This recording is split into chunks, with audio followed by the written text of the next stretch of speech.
Attention, dorénavant, à partir du 2 novembre, la péniche, le balisier du quai, vous attend au 52 quai, point du jour, à Boulogne-Billancourt, du mercredi au samedi. Restauration, Guadeloupe, Martinique, Guyane et Réunion. Attention, ouverture du mercredi au vendredi de 12h à 15h, du jeudi au samedi de 19h à 22h, plus ambiance discothèque jusqu'à 2h du matin, tous les vendredis et samedis. La péniche, le balisier du quai, infoline 01 42 53 21 63. 01 42 53 21 63. Hexagone, actualité. Outre-mer Mur, je me trouve dans les bureaux d'Élie Califère, député apparenté socialiste. Nous allons parler de la réintégration du personnel de santé non vacciné. Débat houleux jeudi dernier, ici à l'Assemblée. On a vu la colère, le mécontentement de l'ensemble de nos députés. Ça va d'Olivier Servat, passant par Max Mathiazin, Monsieur Nilor et vous-même, Élie Califère. Alors, qu'est-ce qui s'est véritablement passé? Vous pensiez sortir les ultramarins, en tout cas ceux qui sont suspendus de cette crise avec ce texte, s'il avait été voté? Eh bien, écoutez, c'est un cheminement que nous avons abordé depuis notre élection.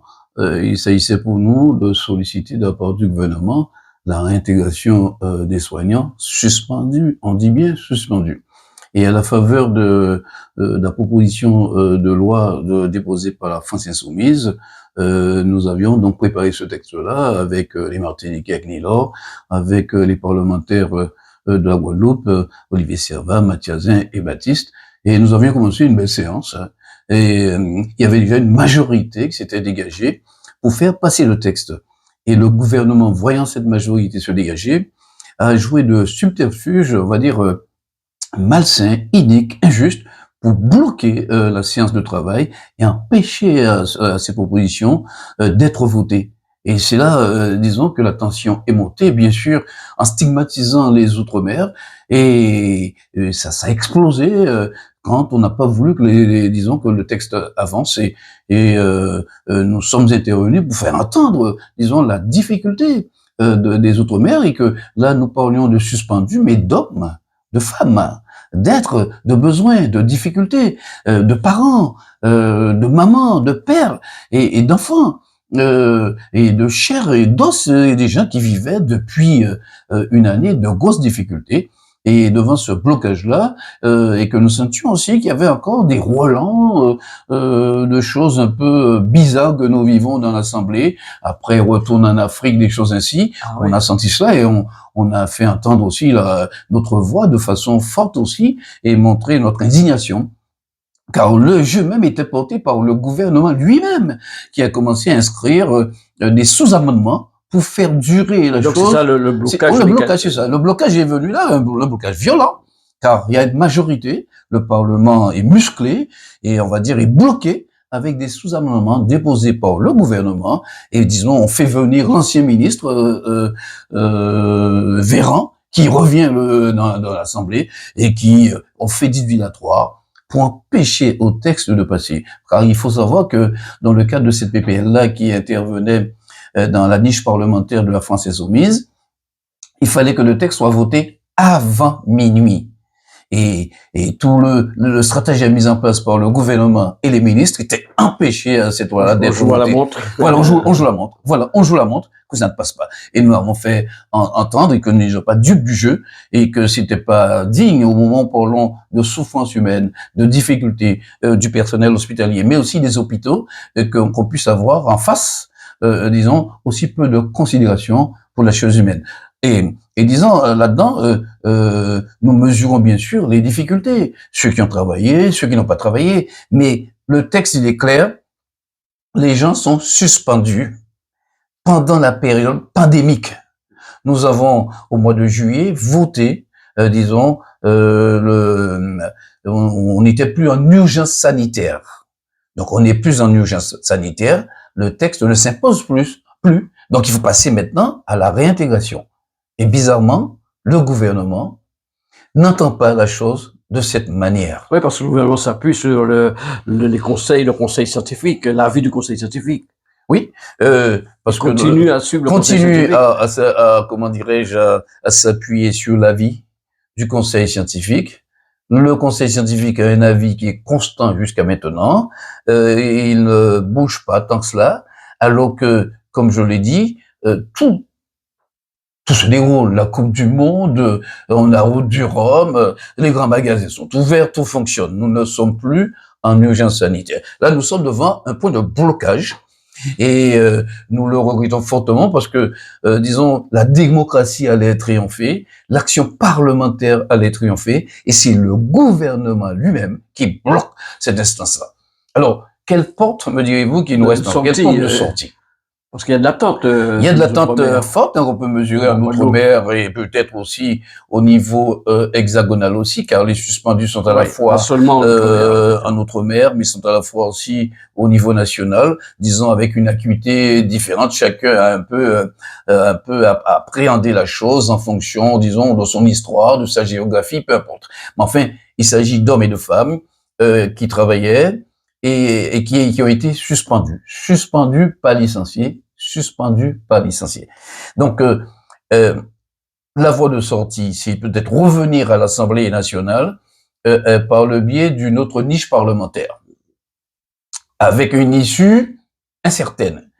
Et la voie, maintenant, c'est que l'HAS se décide à être, disons, un organisme objectif, indépendant, qui donnerait un avis, on va dire, circonstancié, mais vraiment circonstancié, en regardant l'évolution de la pandémie. Je veux rappeler, je le rappelle encore, beaucoup de pays européens, proches de la France, qui étaient dans le concert au moment où il fallait prendre, disons, des décisions drastiques. Ces pays-là ont déjà, disons, mis fin à la suspension. Il ne reste à la France que d'emboîter le pas à ces pays, à des pays démocratiques.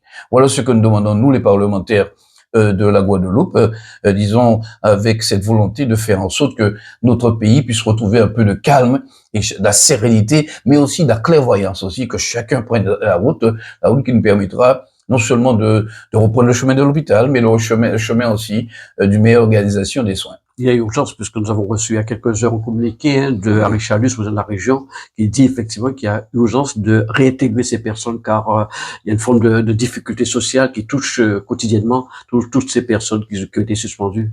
Absolument, je pense que l'urgence sociale, au-delà du communiqué, mais c'est un truc que vous et moi, nous pouvons mesurer depuis plus d'1 an. Les gens ne travaillent pas, ces personnes ne travaillent pas, et c'est sans, comment on va dire, sans espérance, sans projection ici. Cela cautérise, disons, des difficultés, cela cautérise des ressentis. Et là, il y a pour le gouvernement, disons, à voir un peu comment nous pourrions nous sortir de tout cela.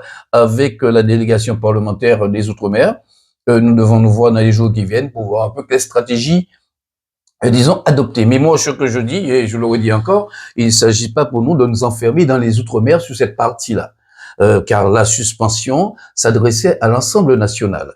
C'est vrai que le nombre n'est pas important, mais même un, c'est déjà beaucoup, surtout dans la situation dans laquelle se trouve notre système hospitalier. Même un seul soignant, c'est déjà quelque chose qui met en difficulté notre système. Et il s'agit de travailler, que chacun retrouve un peu la paix et on retrouve un peu la sérénité et qu'on ait, disons, qu'on ait le désir de pouvoir sortir de cette situation de crise. Et comme je l'ai dit au gouvernement, suspension n'est pas licenciement. Une toute dernière question, pour sortir de la crise, justement, comme vous dites, pas d'inquiétude, parce que depuis, au moment où nous réalisons cette interview, depuis quelques heures, on parle de la 9e vague. Eh ben, en juillet, on parlait de la 7e vague quand nous avons évoqué ce sujet-là à l'Assemblée. Ensuite, quand on a commencé à en parler, 8e vague. Dès qu'on pose le problème, il y a une vague qui arrive. Il y aura, selon certains médecins, avant que, comment dirais-je, les médecins, les chercheurs, avant que ce virus ne s'efface un peu de la Terre, il y aura toujours des vagues. C'est un peu le mouvement, disons, des grandes pandémies. Et le virus va se localiser quelque part, sera toujours là. Donc, 8e ou 9e vague, la science a un peu avancé là-dessus. On s'est un peu ou prou organisé. Il y a des protocoles qui sont en place.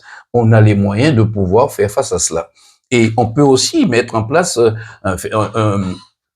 comment dirais-je, un système aussi, quand ça va mieux, on lâche, quand ça va moins, on peut s'organiser. Faire quelque chose de cyclique aussi.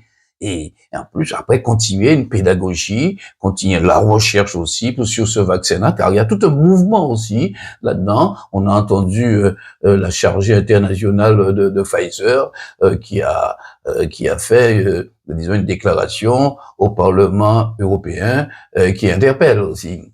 Bon. Mais nonobstant tout cela, il s'agit pour le droit français, voté par le Parlement, il s'agit pour le gouvernement de laisser la liberté au Parlement de faire la loi, de construire la loi, et pas qu'un gouvernement lui-même vienne se mettre à faire de l'obstruction, ce qu'on a assisté jeudi dernier. On l'a fait savoir, disons, avec véhémence et avec respect et avec dignité. Justement, une toute dernière question, puisque vous étiez dans l'hémicycle, quelle fut votre réaction avec la petite phrase d'Olivier Servat, toi tu la fermes?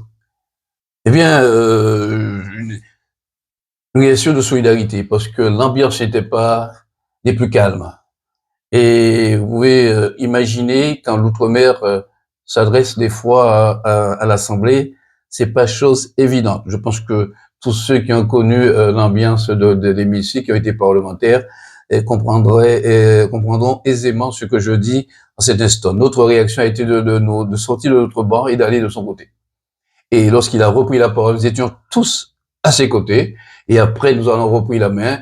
Et Mathiasin, moi-même et Baptiste, Nilor aussi, pour pouvoir faire entendre notre voix. C'était, disons, un homme qui venait d'être blessé par des propos que nous n'avons pas entendus, ou des gestes aussi, parce qu'il y a des propos qui sont plus, comment dirais-je, plus brutaux, méchants, cruels, que simplement il y a des gestes qui sont plus brutaux, cruels que simplement une parole. Mais face à lui là, et pourtant, comme il m'a dit, c'est un parlementaire avec lequel il s'entend bien. Mais face à ça, vous exprimez la douleur d'un peuple. Et que vous voyez parfois certains colibés, certains trucs, il y a de quoi heurter ceux qui portent, disons, en eux-mêmes la chair de leur peuple, le sang de leur peuple. Et c'est normal qu'on réagisse avec ce que nous sommes, et on l'a fait. Outremernews.fr, le site de l'actualité Outre-mer, 24 heures sur 24 et 7 jours sur 7. Retrouvez la chaîne Outremer News sur YouTube.